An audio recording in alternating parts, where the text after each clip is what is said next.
이 국장님, 네.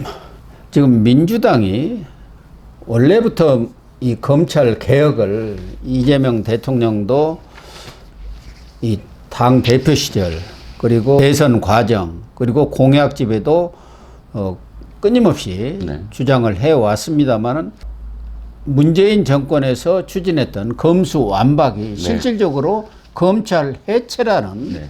이런 모습을 띠고 현실화되고 있는 것 같습니다. 그렇습니다. 지금 사법개혁과 관련돼서 검찰개혁까지 예. 포함을 해서 여러 가지 어떤 법안들을 지금 뭐 그 발의도 하고 통과도 시키고 하는데 속도 조절에 들어간 것들이 많아요. 이를테면 대법원 증언 이런 부분들은 속도 조절 들어갔습니다. 그러니까 법원 쪽은 속도 조절에 들어가고 대신에 그런데 꽁 대신 닭이라고 검찰부터 검찰은 조지자, 잡자. 때려잡자. 때려잡자. 이건 그 속도 조절이 아니라 속도 전입니다. 속도 조. 예, 예. 이것은 상당수 국민들이라든가 또 민주당 의원들 입장에서도 전혀 반대할 사안이 아니지 않습니까? 그렇죠. 이론이 없잖아요. 자기들이 다 여러 가지 걸려 있는 사안이 많으니까. 그럼요. 자기들이 수사를 받거나 혹은 뭐 수사선 이미 재판을 받아야 되는 어떤 사람들이 있기 때문에 이런데 내용을 이렇게 볼짝시면 그냥 단순히 검찰 해체가 아니라 이들이 주장하는 것을 거꾸로 역행해서 한다는 겁니다.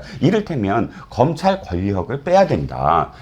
편파적이다. 뭐 정치 권력에 지금 그 완전히 신여가 된다. 이렇게 얘기하면서 자기들이 통제를 하는. 예.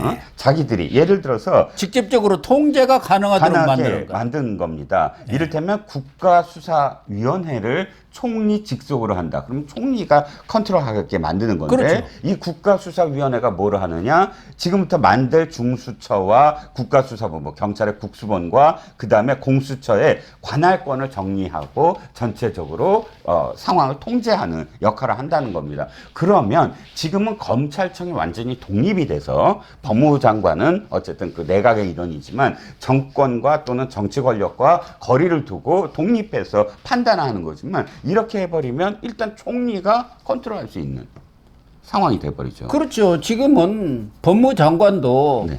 검찰에 대해서 개별적인 수사 지휘권을 행사할 수 없지 않습니까? 네네. 딱 한 사람, 검찰총장에 대해서만 수사 지휘권을 행사를 할 수 있잖아요. 그렇습니다. 그런데 이 경우는 국가수사위원회 총리가 얼마든지 할 수 있고 여기다가 지금 이 중수청, 네. 검찰을 분리해갖고 네네. 공소를 담당하는 기소와 공소를 담당하는 공소청은 법무부로 그리고 중수청은 수사를 담당하는 중수청은 행안부로 가니까 행안부 장관이 중수청한테 얼마든지 또 영향력을 행사할 수 있잖아요. 맞습니다. 지금까지 민주당이 경찰의 수사가 중립적이지 않다. 왜 행안부 장관이 이상민 장관이 주무르고 있다, 통제하고 있다 이렇게 표현했는데 이번에는 아예 검찰을 중수청을 행안부 장관으로 해서 행안부 장관이 경찰과 검찰을 죄다 지금 소나기에 놓고 주무를 수 있는. 그래서 김경수를 보내나요? 왜 그런가요?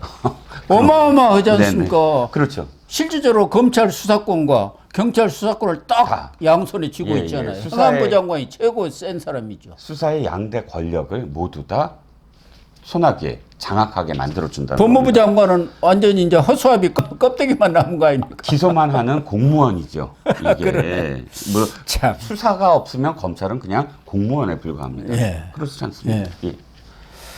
지금 그래서 완전히 검찰을 지금 해체하는 이 법안 마련에 속도전을 펴고 있는데 이것에 앞장섰던 사람이 옛날에 그 최광욱 하면 철험에 네네. 이렇게 네. 아주 알려진 사람 그렇죠, 아닙니까? 그렇죠. 최광욱이가 그 대표를 했을 거예요. 예, 맞습니다. 그 철험의 사람들이 다 앞장서고 있는 것 같아요. 김용민. 김용민, 뭐 장경태, 김문수, 뭐 민영배 갖고 네네. 이른바 민주당의 강경파라는 사람들 아닙니까? 그렇습니다. 그래서 언제나 법사위 들어가서 구설에 오르고 예.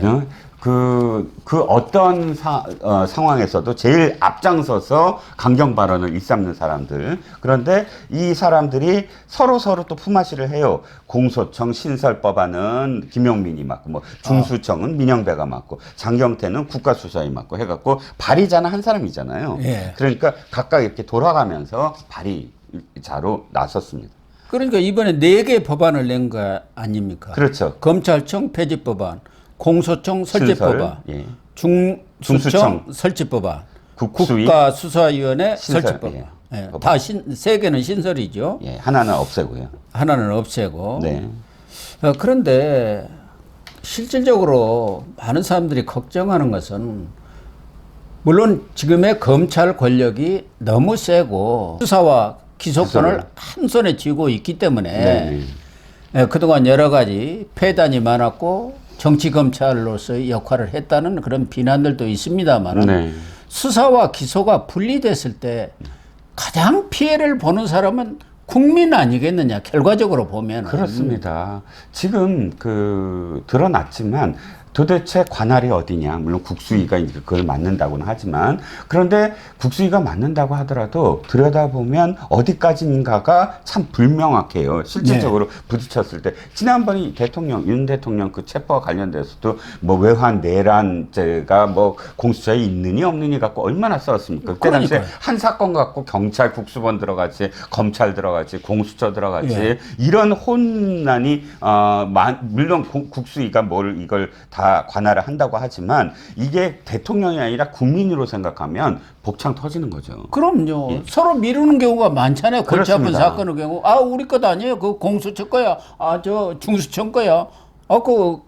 국가수사위원회 그쪽에 가서 알아보세요. 맞습니다. 뭐 이렇게 하면은 정말 한심할 수밖에 없고 국민들로서는 복장이 터지는 거고 대신에 이렇게 수사권이라든가 기소권 또 수사기관이 여러 개 나눠져 갖고 층층이 됐을 때 돈 많은 사람이 제일 유리합니다. 맞습니다. 어느 단계에서든 돈 많은 사람은 그걸 차단할 수 있거든. 맞습니다. 자기를 보호할 수 있는. 맞습니다. 그런 일을 벌일 수가 있거든요. 그게 대법원 증언도 역시 돈 많은 사람한테 유리하다라는 거예요. 왜냐하면 아니 다 30으로 가잖아요. 30까지 버틸 수 있는 사람은 돈이 있어야 버티죠. 있어. 거기다가 지금 헌재까지 해서 4심까지 하겠다는 것은 완전히 개미 지옥으로 일반 서민이라든가 보통 사람들의 경우는 들어가는 거예요. 맞습니다. 맞습니다. 그렇기 때문에 이런 어떻게 보면 형사 사법 체계를 전면적으로 지금 통째로 바꾸는 문제 아닙니까? 네. 지난번 조희대 대법원장도 대법관 증언하는 건 좋은데 그것은 정말 국가 백년 대계를 바꾸는 거나 다름없기 때문에 충분한 공론화를 거쳐가지고 네네. 또 외국의 사례라든가 다 연구를 해서 신중하게 하자는 그런 얘기 아닙니까? 하지 말자는 얘기가 아니고 그렇습니다. 이것도 마찬가지 아닌가? 그렇죠. 맨날 외국 예를 하다 보니 공척이 한 번 안 하지 않습니까? 그렇죠. 맨날 외국 예를 드는데 수사권 공소권이 다 몰려 있다. 그런데 영국이라든지 프랑스라든지 물론 이런 어떤 취지로 뭐 중수청 같은 거를 만듭니다. 그런데 들여다 보면 처음 시작은 이렇게 뭐 분리하는 것처럼 하다가 이게 원활하지 않으니까 예. 도로 기소권까지 다 주는 거예요. 예. 그래야 수사를 제대로 한 사람이 제대로 재판에서 승소를 할 수가 있으니까요. 그런 추세가 지금 현재 어떤 흐름이고 검찰에게 경찰의 어떤 수사권을 맡기는 어떤 상황도 영국 같은 경우는 아예 검사가 모든 어떤 경찰의 수사권을 지휘하는 그런 형식도 있습니다. 그런데 예전에 한 부분만 갖고 공소권과 기소를 다 분리하지 않았느냐라고 주장을 하는 거죠. 그래서 뭐 검찰에 대해서 부분적으로 개혁을 할 부분이 분명히 있는 것은 사실이지만 이 부분에 대해서는 좀 더 공론화 과정을 네. 거쳐서 여론도 충분히 수렴해가지고 해도 늦지가 않다. 더군다나 지금 이재명 대통령 입장에서는 임기 초 아닙니까? 네. 가장 지금 국민들이 원하고 있는 게 뭡니까? 경제 좀 살려달라. 경제위기 극복이 1위다. 네. 그게 어느 여론조사에서도 48%로 압도적 1위로 나왔지 않습니까? 네, 네. 내란 척결 그건 뭐 18%뿐이 2위인데도 그렇게 네. 나와 있어요. 그만큼 맞습니다. 지금 경제 위기가 심각하죠. 심각한 상황이고 네. 더군다나 지금 외교 안보 문제에 있어서도 아주 격동기 아닙니까? 네, 네. 맞습니다. 이런 문제 시급한 문제를 먼저 하고 이러한 검찰이라든가 법원 개혁 문제는 여러 가지 공론화 과정도 거치면서 충분한 의견을 수렴해서 어느 정도 이재명 정권이 안정기에 좀 접어들 때 해도 지금 민주당이 맘만 먹으면 언제든지 할 수 있는 거 아닙니까? 그렇죠. 앞으로 3년이 전부 다 2년 몇 개월이지만 어쨌든 네. 자기네들이 170석의 다수당 아닙니까? 행정 권력도 갖고 있고요. 그래서 1호 법안이 중요한 겁니다. 맨 처음에 1호 법안이 왜 중요하느냐? 집권하고 이 정권이 앞으로 어떤 기조로 국정 운영하겠다는 선언이거든요. 예. 그러면 경제와 관련된 입법이 만약에 1호 법안 하면 이거를 가장 경제를 중시하겠다라는 뜻이고 특검을 하겠다 그러면 그냥 때려잡자. 5년 동안 때려잡자. 이렇게 읽힐 수가 있는 거 아니겠습니까?